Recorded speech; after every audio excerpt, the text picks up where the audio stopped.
सरकार की मुसीबतें कम होने का नाम ही नहीं ले रही हैं। 100 करोड़ रुपए की वसूली में फंसी ठाकरे सरकार को अब साधु संतों के गुस्से का सामना करना पड़ रहा है। पालघर की घटना को लेकर साधु संतों ने आंदोलन की चेतावनी दी है। उनकी मांग है कि पालघर में साधु की हत्या करने वाले अपराधियों पर ठाकरे सरकार कड़ी से कड़ी सजा दिलाए, वरना देश भर के साधु संत मुंबई में आकर आंदोलन करेंगे। मुंबई यात्रा के दौरान निरंजनी अखाड़ा के प्रमुख बागंबरी पीठ प्रयागराज के उत्तराधिकारी योग गुरु श्री स्वामी आनंद गिरी महाराज का कहना है कि पालघर की घटना को 1 साल होने को है और इस 1 साल में जितने भी लोगों को गिरफ्तार किया गया था उन सभी को रिहा कर दिया गया। सरकार ने मामले की गंभीरता से नहीं लिया। उन्होंने बताया कि उन्हें इस बात पर बेहद आश्चर्य है कि जिन लोगों पर 120B, 427, 147, 302, 148 और 149 जैसी गंभीर धाराएं लगाई गई, फिर भी उन सभी को जमानत मिल गई। इस पूरे मामले की जांच कर रहे विजय पवार पर सवाल उठाते हुए आनंद गिरी ने कहा कि सरकार के दबाव में पवार ने निष्पक्ष जांच नहीं की, जिसके कारण मामले में सभी 115 आरोपियों को न्यायालय में जमानत दे दी गई। आनंद गिरी महाराज ने पालघर मामले में जांच SIT या फिर CBI से कराने की मांग की है। आनंद गिरी महाराज ने बताया कि 14 अप्रैल को हरिद्वार में शाही स्नान है, जिसमें पूरे देश से साधु संत इकट्ठा होने वाले हैं। वहां हम लोग पालघर जिले में साधुओं की हुई हत्या पर एक प्रस्ताव पारित करेंगे। आगामी 16 अप्रैल को साधुओं की हत्या को 1 साल पूरा होने जा रहा है। इससे पहले आरोपियों के खिलाफ कोई बड़ा कदम नहीं उठाती तो ठाकरे सरकार के खिलाफ साधु संत मुंबई में आंदोलन करेंगे। उससे देश भर के साधु संत शामिल होंगे। प्रयागराज से और हरिद्वार से लगभग 1 साल का समय बीत रहा है। मैं जिस घटनाक्रम की बात कर रहा हूं पूरा देश उसको जानता है, लेकिन मुझे लगता है कहीं न कहीं महाराष्ट्र सो गया है, महाराष्ट्र सरकार भूल गई है। मैं उसको ताजा कर देता हूं। 16 अप्रैल 2020 की घटना है ये। पालघर जिले में दहानू तहसील के पास ये घटनाक्रम हुआ था, जिसमें 2 महात्मा, जिसमें एक थे सुशील गिरी महाराज जी और एक कल्पवृक्ष गिरी जी। इन दोनों को उनके ड्राइवर के साथ जो नितेश तड़पड़े साहब थे, उनके ड्राइवर नितेश तड़पड़े, और तीनों को पब्लिक ने घेर करके मारा और बहुत बुरी तरह से मारा। बहुत निर्मम हत्या हुई। पूरे देश में इसमें उबाल उठा। देश में नहीं, अमेरिका तक इसकी आवाज गई। लोगों ने बहुत इसको कहा कि नहीं, हिंदुस्तान में इस प्रकार की घटनाओं का कोई सरोकार नहीं होना चाहिए। इसमें लगभग 115 लोगों को हिरासत में लिया गया उस समय आनंद फानन में। और कमाल की बात यह कि लगभग 1, 2, 3, 4, 5, 6 धाराएं लगाई गई। 120B, 147, 302, 143 और 149, ये 6 धाराएं थी जो अपने आप में, अगर इनमें से एक भी धारा किसी पे हो तो शायद उसको साल भर से जमानत नहीं मिलेगी। एक भी धारा इनमें से कोई हो तो साल भर से पहले जमानत नहीं मिल सकती। लेकिन चमत्कार देखिए, इतनी बड़ी घटना भी हो गई और इन्होंने मार भी दिया, एक्यूज हुए भी और छूट भी गए। सब के सब जितने लोग थे सब बेल पे हैं, सारे लोग बेल पे हैं। कोई DCP साहब विजय पवार साहब हैं जो बहुत ही काबिल अधिकारी हैं इस सरकार के, जो इसकी जांच कर रहे हैं। पता नहीं कहां सो रहे हैं, नहीं पता। तो उनकी इन्वेस्टिगेशन में ये चीजें चल रही है। दानू JMPC कोर्ट इसको भी देख रहा है। अभी तक ये सेशन कोर्ट में नहीं आया है। सेशन कोर्ट से हाई कोर्ट का तो विषय ही नहीं बना है। तो 1 साल पूरा होने जा रहा है।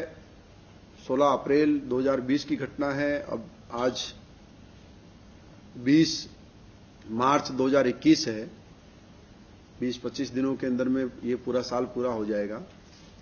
तो मेरा ये मानना है कि ये महाराष्ट्र सरकार इस विषय को भूल गई है या इस विषय पे उनके पास कोई रणनीति है या इन्होंने कोई अलग से कोई तैयारी की है। हम उसको जानना चाहते हैं, स्पष्ट करना चाहते हैं। नहीं तो ये बरसी नहीं होगी। इस बरसी के बाद न जाने कितनी बरसियां हो सकती हैं। साधु हमेशा पहले संयम का परिचय देता है और हम संयम का ही परिचय दे रहे हैं। देश कोविड काल से भी गुजर रहा है और महाराष्ट्र में कोविड की समस्याएं सबसे अधिक मानी जाती है। यहां ज्यादा तकलीफ है, हम उसका भी सम्मान करते हैं। लेकिन उसके साथ साथ हमारा सब्र का बांध भी टूट रहा है कि 1 साल हो गया है और 1 साल में कोई भी परिणाम नहीं आया। अभी तो परिणाम के विपरीत परिणाम। वो लोग जश्न मना रहे हैं। अभी कुछ दिन पहले ही मैंने उन लोगों के कुछ फोटो फेसबुक पे देखे थे जहां शराब और चैंपियन पीते हुए वो लोग, जो 115 थे, उनमें से कुछ लोग जश्न मना रहे हैं कि हमने एक किला फतेह कर लिया, अब जो आएगा उसको फिर मारेंगे। तो ये बहुत ही अपने आप में बहुत निंदनीय है। सरकार को शर्म आनी चाहिए, खास करके इस सरकार को शर्म आनी चाहिए, क्योंकि मैं बात बाला साहब की करूं तो बाला साहब ने हमें बहुत प्यार दिया है। हम बचपन से बाला साहब के साथ थे। बाला साहब हर साल एक अलग ढंग से हम लोगों को देखते थे और क्यों इस प्रकार के रवैये से हम लोगों को मानसिक प्रताड़ित कर रहे हैं, क्योंकि ये बहुत वेदना भरा विषय है और बहुत तकलीफ देने वाला है। जब भी हम उस वीडियो को देखते हैं तो हमारा खून खोल जाता है और एक हैवानियत निकल के सामने आती कि ऐसे लोगों को तो गोली मार देनी चाहिए, ऐसे लोगों को फांसी दे देनी चाहिए, इस प्रकार की भावनाएं मन में आती है। लेकिन हम संविधान का सम्मान करते हैं, संविधान हमारे लिए सर्वोपरि है।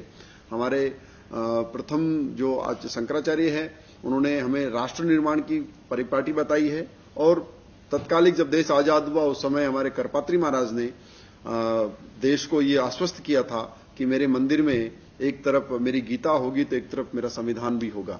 तो हम संविधान का पूरा सम्मान करते हैं, लेकिन जो संविधान का सम्मान नहीं कर रहे हैं उन लोगों के प्रति संविधान की जिम्मेदार सरकारें क्या रुख लेकर के आ रही है, इसको हम स्पष्ट मत में चाहते हैं। अन्यथा पूरे देश में हम इसको काले दिन के रूप में मनाएंगे और एक आंदोलन की भूमिका तैयार कर रहे हैं और उसको आंदोलन के रूप में लेके जाएंगे। तो हम उसके लिए भी तैयार हैं और उसको बहुत विस्तृत रूप से 14 तारीख का अंतिम शाही स्नान होगा हरिद्वार का और उसके पश्चात निस्संदेही जो नागाओं की फौज है या साधु संत हैं वो महाराष्ट्र की ओर कूच करेंगे। तो वो अपने आप में बहुत तकलीफदेही होगा और हम वो नहीं चाहते। हम आपसे आगाह करते हैं आपको कि तत्काल इस पे अपना मत स्पष्ट करे। सरकार सबसे पहले इस पे अपनी प्रतिक्रिया दे। सरकार तय करे कि वो क्या चाह रही है और उस विषय पे उसका क्या चिंतन है, उनके वकीलों ने क्या तैयारी की है और क्या इतना स्ट्रांग केस उन लोगों का हो गया। 115 में से एक भी व्यक्ति इनको नहीं मिला, जबकि वीडियो एविडेंस है, फोटो एविडेंस है, तमाम प्रकार की दुनिया ने देखा है। उनमें 115 में कितने नाबालिग हैं, कितने बालिग हैं और कितनों के तो नाम स्पष्ट रूप से देखे जा रहे हैं और इतनी गंभीर धाराएं हैं। उसके पश्चात भी सरकार के वकील कितना पैसा लेके बैठे हैं ये भी बताएं और नहीं पैसा लिया तो उनकी तैयारी की ये बताएं। Reporting by time network news Mumbai.